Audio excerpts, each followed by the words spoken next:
Halo teman-teman, pada kesempatan kali ini kami kelompok 4 dari Universitas Bayangkara Jakarta Raya, Prodi Akuntansi, Fakultas Ekonomi dan Bisnis akan membahas materi mengenai audit siklus ekuitas pemegang saham. Mata kuliah ini dipilih oleh dosen aku, Ibu Endah Prawastingrum, SEMAK. Sebelum membahas materi ini, kita perkenalan dulu yuk. Perkenalkan, nama saya Anissa Nurfadilah dan kelima teman saya. Yang kedua, Istika Nur Aini. Yang ketiga, Melinda Dwi Pangesti. Yang keempat, Hoirunisa. Yang kelima, Syafa Sekar. Dan yang terakhir, Jerni. Belum membahas materi ini lebih lanjut, kita harus mengetahui terlebih dahulu definisi mengenai ekuitas pemegang saham. Ekuitas pemegang saham adalah jumlah saham yang diberikan oleh pemilik kepada perusahaan sebagai suatu entitas ditambah dengan laba yang diperoleh perusahaan dan laba yang ditahan di dalam perusahaan. Nah, menurut sifat kepemilikannya, ekuitas pemegang saham digolongkan sebagai berikut. Yang pertama, seluruh modalnya dari pemerintah atau public corporation. Di Indonesia sendiri, contoh perusahaan ini adalah PT Perusahaan Negara atau biasa kita singkat PN, kemudian perusahaan umum atau biasa kita singkat Perum, dan yang terakhir perusahaan jawatan atau biasa kita singkat Perjan. Yang kedua, perusahaan yang seluruh atau sebagian besar modalnya dari penyertaan swasta atau private corporation dibagi menjadi dua. Yang pertama, perusahaan perseroan yang bersifat tertutup. Di dalam perusahaan ini, kepemilikan saham perusahaan hanya terbatas pada lingkungan tertentu. Biasanya lingkungan keluarga. Perseroan terbatas ini lebih dikenal dengan istilah PT keluarga. Dan perusahaan perseroan yang bersifat terbuka. Saham perusahaan ini dimiliki oleh masyarakat luas dan tersedia untuk dijual kepada masyarakat umum. Masyarakat mengenal perusahaan ini dengan istilah PT yang go public. Selanjutnya, terdapat 3 jenis transaksi utama yang menimbulkan ekuitas pemegang saham. 3 jenis itu, yang pertama, penerbitan saham, yang kedua, pembelian saham kembali, yang ketiga, pembayaran dividen. Selanjutnya, hal-hal yang diutamakan oleh auditor yaitu yang pertama, otorisasi yang memadai atas transaksi. Yang kedua, pencatatan yang memadai dan pemisahan tugas antar pencatatan ekuitas pemilik dan penanganan kas serta sertifikat saham. Dan yang ketiga, penggunaan petugas serta agen penjualan saham yang bebas. Selanjutnya, prinsip akuntansi penyajian. Yang pertama yaitu modal saham. Penjelasan lengkap terhadap akun modal saham harus dibuat di neraca yang dapat disajikan dalam bentuk catatan kaki atau sebagai catatan atas laporan keuangan.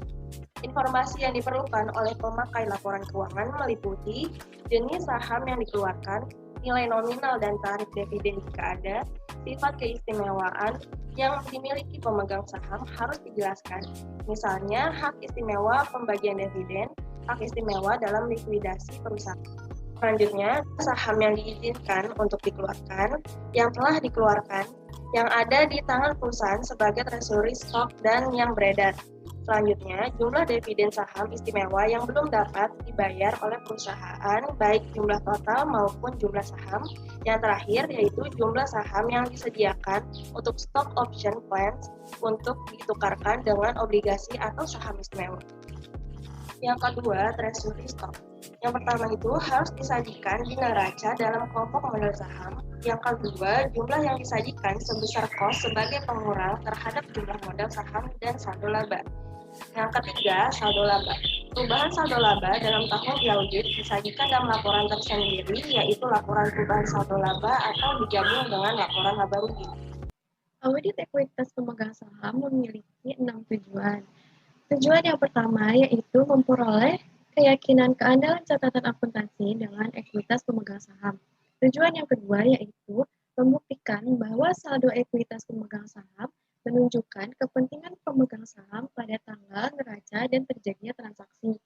Yang ketiga yaitu membuktikan kelengkapan transaksi yang dicatat dan saldo ekuitas pemegang saham yang disajikan di neraca. Tujuan yang keempat yaitu membuktikan bahwa saldo yang dicantumkan di neraca merupakan klaim pemilik terhadap aktiva entitas. Tujuan yang kelima yaitu membuktikan kewajaran penilaian ekuitas pemegang saham yang dicantumkan di neraca. Dan tujuan yang keenam yaitu membuktikan kewajaran penyajian dan pengungkapan ekuitas entitas saham di neraca. Selanjutnya, kita akan membahas mengenai prosedur audit awal. Sebelum membuktikan apakah saldo ekuitas pemegang saham yang dicantumkan oleh klien di dalam neracanya sudah sesuai dengan ekuitas pemegang saham yang benar-benar ada pada tangan neraca, auditor perlu melakukan rekonsiliasi antara informasi ekuitas pemegang saham yang dicantumkan di dalam neraca dengan catatan akuntansi yang mendukungnya. Nah, rekonsiliasi ini perlu dilakukan agar auditor memperoleh keyakinan bahwa informasi ekuitas pemegang saham yang dicantumkan di dalam neraca didukung oleh catatan akuntansi yang dapat dipercaya. Oleh karena itu, auditor melakukan prosedur audit awal yang terdiri dari 6 prosedur audit sebagai berikut ini. Prosedur awal yang pertama kali dilakukan oleh auditor yaitu mengusut saldo ekuitas pemegang saham di neraca ke saldo akun ekuitas pemegang saham pada buku besar. Yang kedua, hitung kembali saldo akun ekuitas pemegang saham di dalam buku besar. Yang ketiga, yaitu melakukan review terhadap mutasi luar dalam jumlah dan sumber postingnya. Yang keempat, yaitu mengusut saldo awal akun ekuitas pemegang saham ke kertas kerja tahun yang lalu. Yang kelima, mengusut posting pengkreditan dan pendebitan akun ekuitas pemegang saham ke dalam jurnal yang bersangkutan. Dan yang terakhir, lakukan rekonsiliasi antara buku besar ke buku pembantu modal saham. Selanjutnya, di sini ada prosedur analitik pengujian substantif. Nah, pada tahap awal pengujian substantif terhadap ekuitas pemegang saham, pengujian analitik ini dimaksudkan untuk membantu auditor dalam memahami bisnis klien dan dalam menemukan bidang yang memerlukan audit lebih intensif. Nah, untuk itu auditor melakukan perhitungan berbagai rasio. Nah, rasio yang dihitung yaitu seperti yang bisa kalian lihat, yang pertama ini nilai buku saham biasa. Nah, yang kedua ada return on common stockholders equity.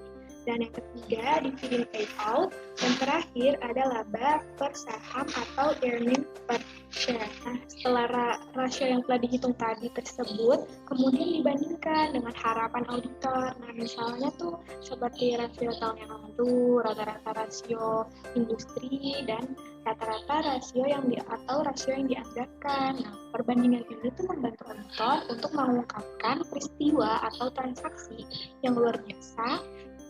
Selanjutnya perubahan akuntansi, perubahan usaha, fluktuasi acak, dan salah saja. Selanjutnya ada pengujian transaksi rinci. Nah, pengujian terhadap transaksi rinci ekuitas pemegang saham ini dilaksanakan oleh auditor melalui 2 prosedur audit. Nah, yang pertama, prosedur itu memeriksa bukti pendukung pencatatan ke dalam akun modal saham, paid in capital, treasury stock, saldo laba, dan cadangan. Yang kedua, memeriksa pencatatan transaksi pengumuman dividen dan pembayarannya. Nah, prosedur pembayaran dividen ini kan dimulai dengan otorisasi oleh direksi. Oleh karena itu, auditornya harus mereview notulen rapat direksi yang bersangkutan dengan pembagian dividen. Pembahasan selanjutnya yaitu pengujian substantif, pengujian akun rinci. Nah, pengujian terhadap saldo akun rinci di akun ekuitas pemegang saham ini dilaksanakan oleh auditor melalui berbagai prosedur. Nah, seperti yang bisa kalian lihat, prosedur yang pertama ini yaitu mempelajari anggaran dasar dan anggaran rumah tangga perusahaan. Apa yang harus dilakukan auditor? Nah, auditor ini harus mempelajari anggaran dasar dan anggaran rumah tangga perusahaan serta perusahaan yang terjadi dalam tahun yang diaudit. Yang kedua ini, mempelajari notulen rapat pemegang saham dan dewan komisaris. Nah, pada prosedur yang kedua ini, auditor harus mempelajari notulen rapat pemegang saham dan dewan komisaris yang berisi keputusan mengenai penambahan, pengurangan, pelunasan, dan emisi saham, pembentukan cadangan, tawaran pemberian saham kepada karyawan, dan kebijakan pembagian dividen. Prosedur yang ketiga ini yaitu mempelajari kontrak underwriting dan persyaratan emisi saham. Perusahaan yang go public itu kan menjual sahamnya melalui pasar ekuitas. yang dikelola oleh Bapepam. Nah, Bapepam ini menetapkan persyaratan dalam menjual sahamnya. Untuk mengetahui apakah klien mematuhi persyaratan tersebut, auditor harus mempelajari aturan-aturan yang berlaku bagi perusahaan yang go public. Selanjutnya yaitu prosedur yang keempat, mempelajari notulen rapat Dewan Komisaris dan pemegang saham mengenai pembagian dividen. Dalam memverifikasikan dividen yang digabungkan dalam tahun yang diaudit, auditor ini harus mempelajari notulen rapat pemegang saham dan rapat Dewan Komisaris.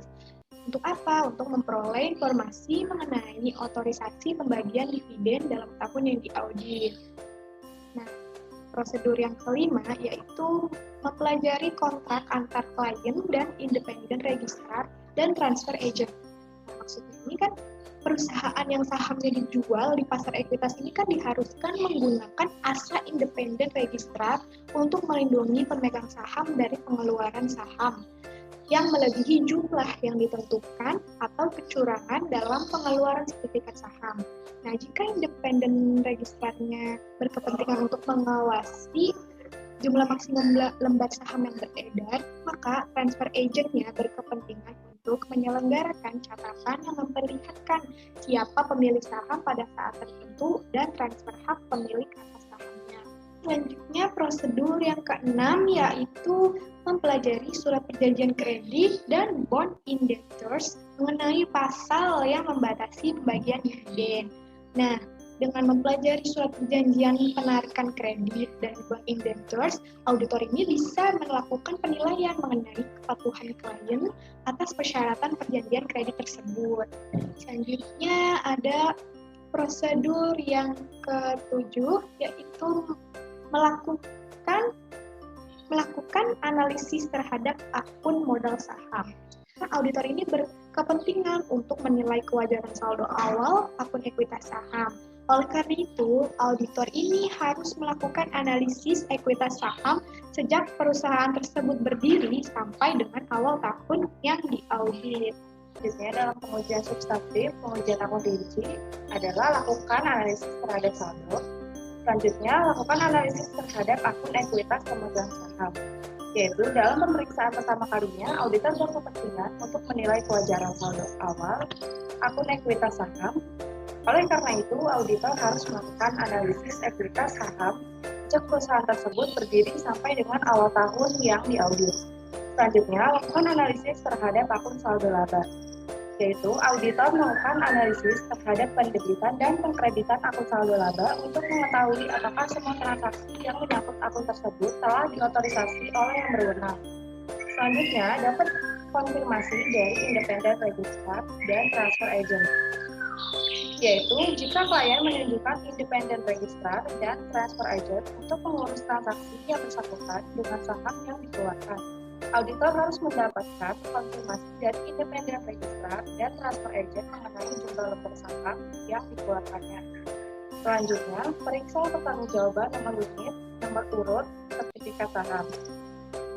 Maksudnya adalah jika klien tidak menggunakan jasa independen registrar dan transfer agent, auditor harus memeriksa pertanggungjawaban sertifikat saham yang dikeluarkan oleh klien.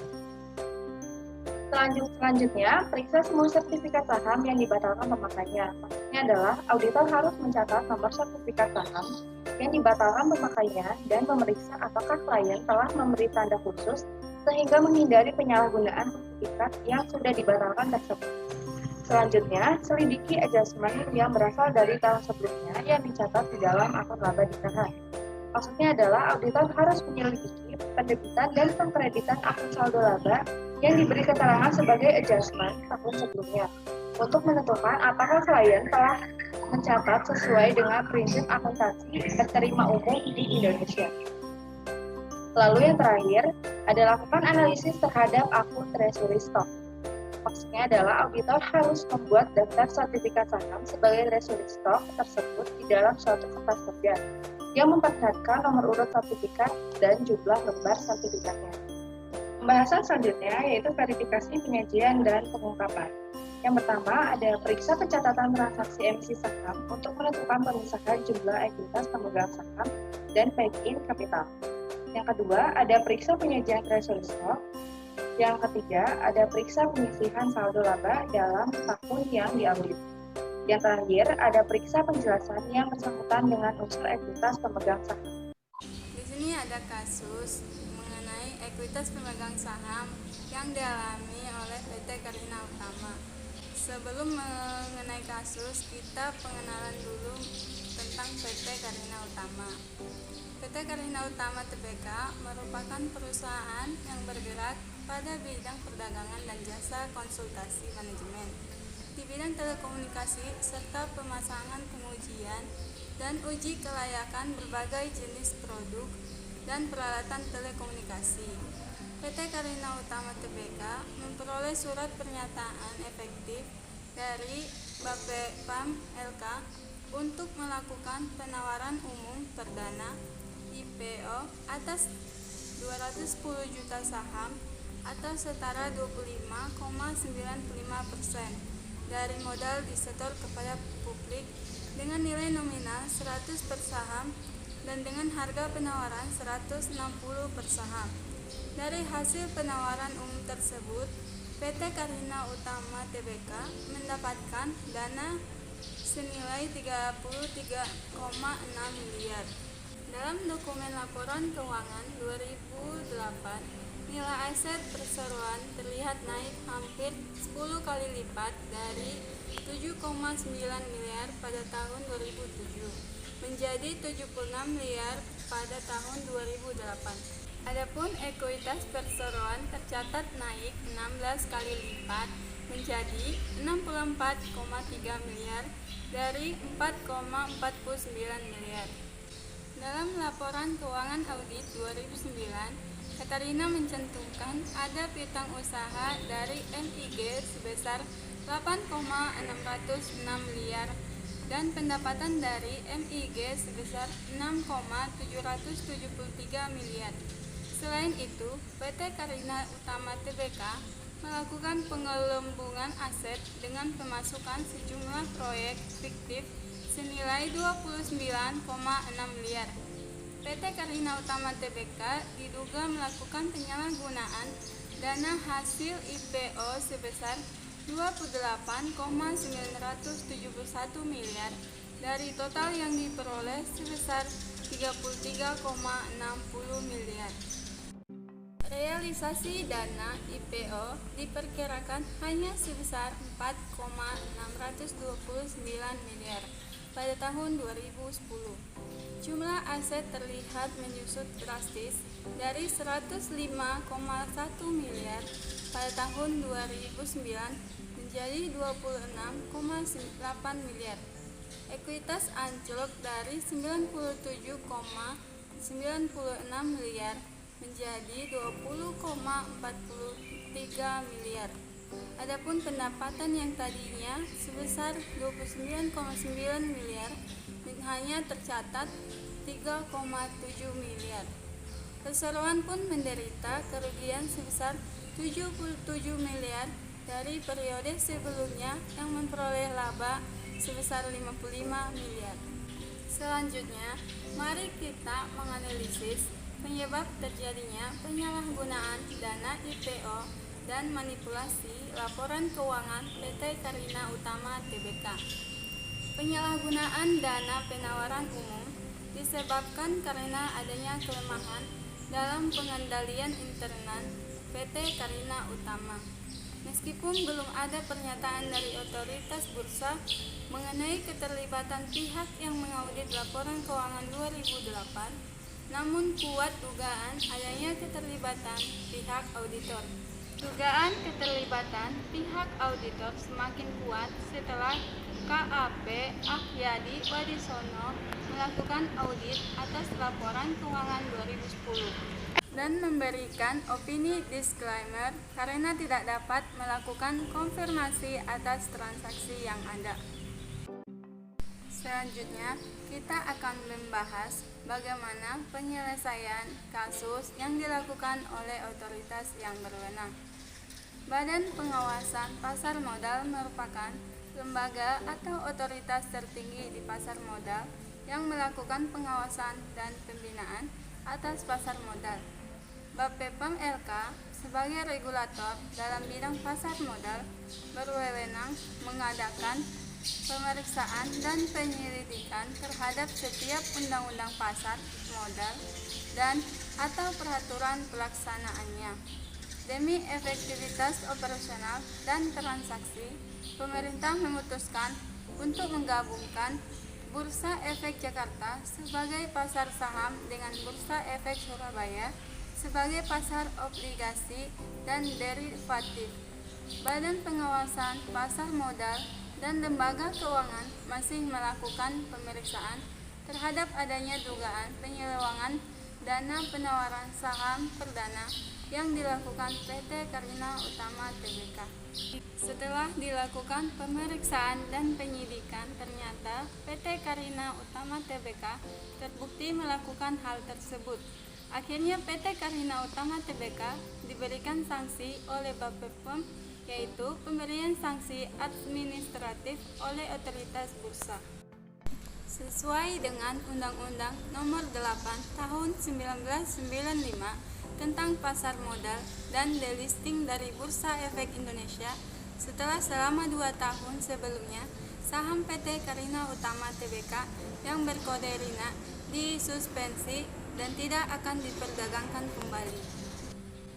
Selanjutnya, ada dampak kasus PT Karina Utama. Kasus ini berdampak bagi operasional perusahaan karena tidak adanya modal kerja. Karyawan tidak diberikan hak-hak secara penuh akibat penghentian kegiatan operasional. Bahkan selama ini, manajemen tidak menyampaikan secara utuh dana jam sostek yang dipotong dari gaji. Ada juga karyawan yang tidak mengikuti jam sostek tetapi gajinya juga dipotong tanpa alasan yang jelas. Cabang PT Karina Utama di Medan telah melakukan penutupan secara sepihak tanpa menyelesaikan hak-hak para karyawan dengan tidak membayar gaji sesuai dengan pengorbanan yang telah mereka berikan kepada PT Karina Utama. Kesimpulannya adalah PT Karina Utama Tbk telah melakukan perbuatan yang bertentangan dengan prinsip Good Corporate Governance. Hal tersebut dapat dilihat dari banyaknya tindak kejahatan yang dilakukan, mulai dari penyimpangan dana yang merugikan pemegang saham, manipulasi laporan keuangan yang melibatkan pihak eksternal, hingga tidak dibayarkan hak-hak karyawan mereka. Seharusnya PT Karina Utama Tbk memberikan laporan keuangan dengan lebih jujur, sebagaimana undang-undang yang mengatur dalam perdagangan di bursa. Tentunya hal ini melibatkan banyak shareholder-nya yang mengharapkan keuntungan dari persoalan tersebut. Nah, teman-teman, setelah mendengar pemaparan materi kelompok kami harap teman-teman semua dapat memahami materi siklus ekuitas pemegang saham ini. Saya, perwakilan kelompok 4, izin undur diri. Terima kasih kepada teman-teman yang sudah menonton video ini. Sampai jumpa. Wassalamualaikum warahmatullahi wabarakatuh.